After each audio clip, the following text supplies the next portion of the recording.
I stood in that bakery line on a Saturday morning with my coat still buttoned up to my chin, and I watched the woman ahead of me hand over a $20 bill for one loaf of sourdough bread.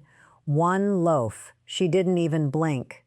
And when it was my turn, I looked at that little paper sign by the register, and it said $18 for the plain one and $22 if it had rosemary baked into the top. I put my card away. I walked out with nothing but my coffee and a bruised feeling I couldn't quite name. Now, dear, I want you to sit with that number for a second, because it matters for what we're about to do together. $18 for flour, water, and salt. That's all sourdough bread is, at the bottom of it. Flour, water, and salt, and time. And somewhere along the way, we all got convinced that sourdough was the one loaf we weren't allowed to make ourselves. Banana bread, sure. Dinner rolls, maybe. But sourdough, that's for the bearded fellow behind the bakery counter with the special oven and the years of training. Isn't that right? That's the villain of today's story, dear. Not the bakery. I've got nothing against bakeries, and I'll tell you honestly, some days I'm glad they exist. The villain is the idea that got planted in your head somewhere along the way that sourdough is too finicky, too advanced, too much of a science experiment for a regular person standing in a regular kitchen. Somebody told you that, or you read it somewhere, or you tried it once with a starter that never quite came alive, and you took that as proof. And I am here today to gently, respectfully, tell you that whoever taught you that was wrong. My name is Rosalie Jean, and I have been baking bread in my own kitchen for over 50 years now.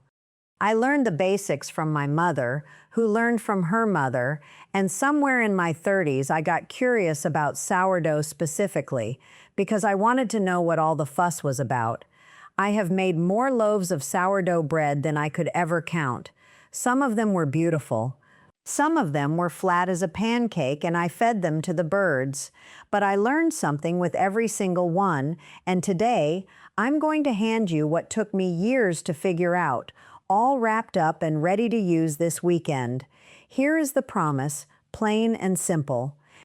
By the end of this video, you are going to know exactly how a $2 bag of flour turns into a loaf of bread that would cost you $60 if you tried to buy its fancier cousins at a specialty bakery.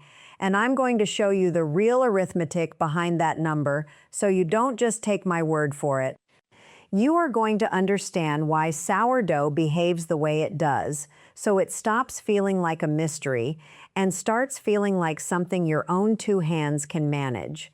And I'm going to give you the exact method, no shortcuts that ruin the bread, no vague instructions that leave you guessing. And stick with me all the way to the end, because there's a little trick I'll show you near the finish, something about how to know your loaf is truly ready before it ever goes in the oven, and it's the one thing that separates a good sourdough baker from a nervous one. I'm not going to tell you what it is yet. You'll know it when we get there. Let's talk about why sourdough works the way it does, because once you understand this one idea, the rest of the video is going to make so much more sense to you. Regular bread, the kind most of us grew up eating, gets its rise from a little packet of yeast you buy at the store. That yeast is alive, but it's been bred and processed to do one job quickly and reliably. Sourdough is different. Sourdough gets its rise from a starter, which is nothing more than flour and water that you've left out on the counter day after day until it catches wild yeast and friendly bacteria right out of the air and off the flour itself. Your kitchen has its own little ecosystem floating around in it, dear, whether you knew it or not, and sourdough is what happens when you invite that ecosystem to move in and make bread for you. Here's the plain English version of the science, and this is the one line I want you to remember. Sourdough is bread that ferments instead of just rising. Fermentation is a fancy word for a very simple thing. The wild yeast in your starter eats the natural sugars in the flour and produces little bubbles of gas, and at the same time, the bacteria living alongside that yeast produce mild acids. Those acids are what gives sourdough its tangy flavor, and they're also what makes it easier to digest for a lot of people, and what gives it that beautiful, chewy, holy inside once it's baked. The yeast makes it rise. The bacteria makes it sourdough. That's the whole secret, dear. It's not magic. It's just two tiny living things doing their jobs slowly over time, instead of one packet of yeast doing its job fast. And that's really the only difference that matters for you today. Slow instead of fast. Everything else, the technique, the shaping, the baking, it's all still just bread. You already know how to make bread, even if you've never tried sourdough, because you know how to follow a process with patience. That's 90% of this whole skill. Now let's get into the actual method, because this is where I'm going to walk you through it step by step, the way I wish somebody had walked me through it the very first time. The first thing you need is a starter, and I know that word alone has scared some of you away in the past, so let me take the fear right out of it. A starter is just equal parts flour and water, left in a jar on your counter, fed a little more flour and water every day for about a week until it's bubbly and alive. You do not need to buy one. You do not need a special kit. You need a jar, some flour, some water, and patience, which, I promise you, costs nothing at all. Here's exactly how I do it, and I want you to write these numbers down. On the first day, you mix 100 grams of flour with 100 grams of water in a clean jar, stir it together until it looks like a thick pancake batter, and leave it uncovered or loosely covered on your counter, somewhere it won't get too cold or too hot. Room temperature is fine. The next day, and every day after that for about a week, you discard about half of what's in the jar, and then you feed what's left with another 100 grams of flour and 100 grams of water. I know throwing away food feels wrong, dear, especially if you grew up the way I did, watching your mother stretch every dollar in the kitchen. But think of it this way. You're not wasting flour. You're keeping the population of yeast and bacteria in that jar at a manageable size so they don't run out of food and starve before they've had a chance to get strong. By about day 5, day 6, day 7, you should start to see the mixture rise and fall predictably, doubling in size a few hours after each feeding, and smelling pleasantly sour, almost like plain yogurt. That's when you know it's ready. I remember the first starter I ever kept alive. I named her Gertrude, if you can believe that, and I kept her on my kitchen windowsill for almost 11 years before I finally gave a portion of her away to my daughter-in-law when she moved into her first house. There's something almost like keeping a pet about it, feeding that jar every morning with your coffee going. It becomes part of your routine, and I think that's part of why sourdough people talk about their starters the way they do. You've kept something alive with your own two hands. The second thing, and this is where most people go wrong, is understanding that sourdough needs far more time than regular bread, and rushing it is the single most common mistake I see. A regular yeasted loaf might rise in an hour or two. A sourdough loaf, made properly, needs somewhere between 4 and 6 hours for its first rise at room temperature, and then, this is the important part, it benefits enormously from a second, slower rise in the refrigerator overnight, somewhere between 12 and 18 hours. People get impatient. They see the dough hasn't doubled after 90 minutes the way a recipe card from a regular loaf might promise, and they assume something's gone wrong, that their starter is weak or dead. 9 times out of 10, nothing is wrong. The dough is simply moving at the pace wild yeast moves, which is a slower, gentler pace than the commercial yeast most of us grew up with. I made this exact mistake myself years ago, back when I was still learning. I pulled a loaf out for baking after only about 2 hours of rising because I was so sure it looked done enough, and what came out of the oven was dense as a brick, barely risen at all, more like a very expensive cracker than a loaf of bread. My late husband, bless him, ate 2 slices of it just to be kind to me and told me it had a nice crust. That was all he could find to praise. I learned my lesson that day. Sourdough asks you to trust the clock, even when your eyes are telling you to hurry. The third thing is about the flour itself, and here's where that $2 number starts to prove itself out. You do not need imported flour, artisan flour, or anything with a fancy name on the bag to make a genuinely excellent loaf of sourdough. A basic bag of all-purpose or bread flour, the kind sitting on the bottom shelf at your regular grocery store, works beautifully. A 5-pound bag of that flour typically costs somewhere around $3 to $4 where I shop, and for a single loaf, you're really only using about 500 grams total, factoring in what goes into your starter feedings along the way. That works out to something like 50 cents worth of flour for the whole loaf, sometimes even less. Add in your water, which costs you next to nothing, and a tablespoon or so of salt, and you are looking at a loaf that costs you somewhere around $1 to make, generously accounting for everything, with maybe another dollar's worth of flour spent keeping your starter fed and healthy along the way. Now here's the honest caveat I promised you, because I don't want to oversell this to you, dear. If you want that very specific tang, that deep, almost cheese-like sourness you get from a bakery that's been nurturing the same starter culture for 50 or 60 years, sometimes even longer, your homemade version in the early days might taste a touch milder. That's not a failure on your part.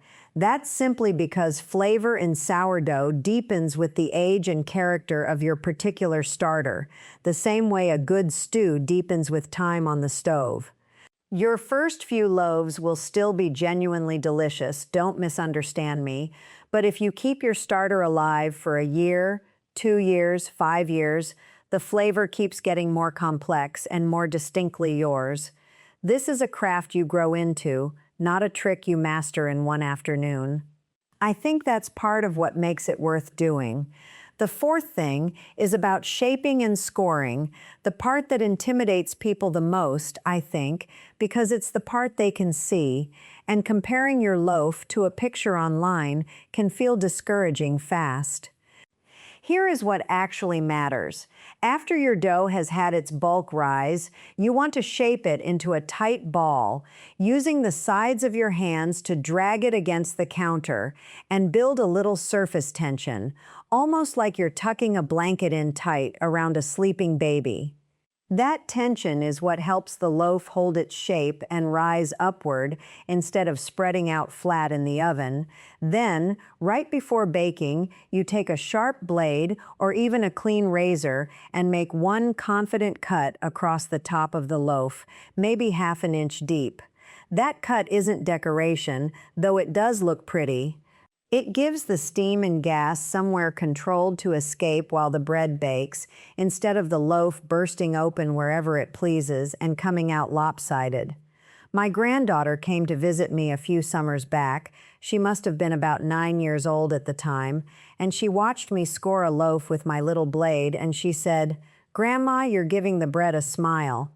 And I have thought about that every single time I've scored a loaf since.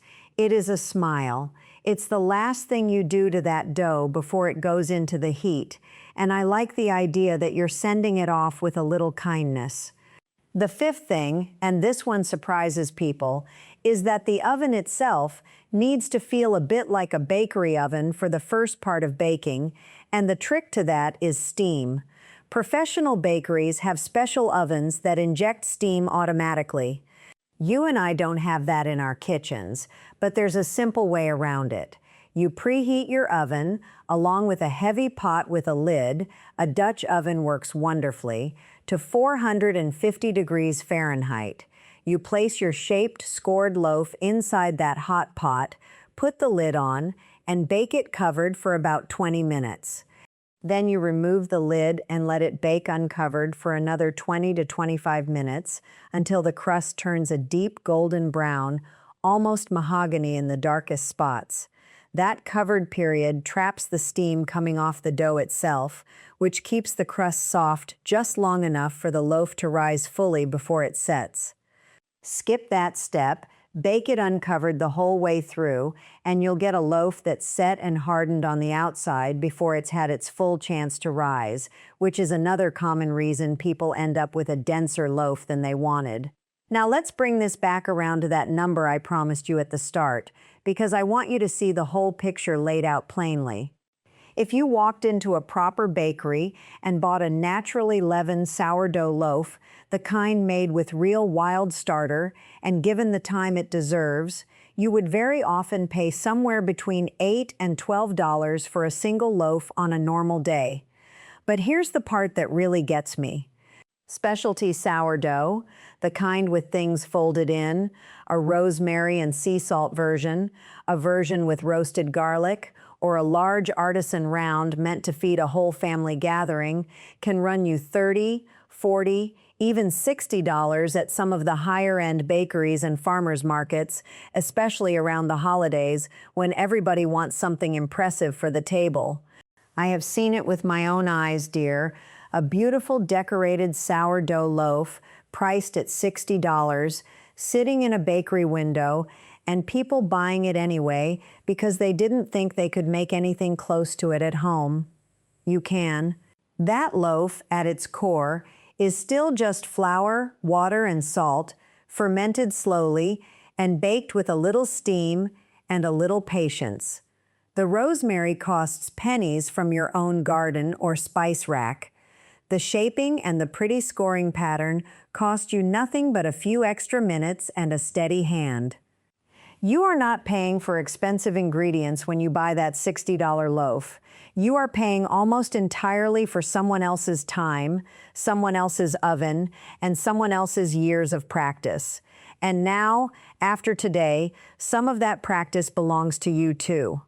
So here is your homework this week, and I want you to actually do this one, not just nod along and move on to the next video. Start your jar this week. Not next month, not once things calm down. This week. Mix your 100 grams of flour and 100 grams of water tonight, or tomorrow morning with your coffee, and commit to feeding it every day for 1 week. That's the whole assignment. You don't even need to bake anything yet. Just keep something alive on your counter for 7 days and watch what happens. And I want to hear from you in the comments, truly. Tell me about a bread your own family always made growing up, whatever it was, whoever made it. Maybe it was a grandmother's cornbread. Maybe it was a mother who made the same loaf every Sunday without fail. Maybe it was something simple you didn't appreciate until you were grown and it was gone. I read every single one of these comments, dear. Every one, and I love hearing about the bread that shaped your childhood the way sourdough is shaping mine even now. Next time, I'm going to show you the one thing I look for on a shaped loaf that tells me without a doubt whether it's ready to go in the oven or whether it needs another hour to rest, and once you learn to see it, you will never guess wrong again. That's coming soon, so keep an eye out for it. Until then, dear, keep your starter fed, keep your hands patient, and always trust the rise, even when it's slower than you'd like.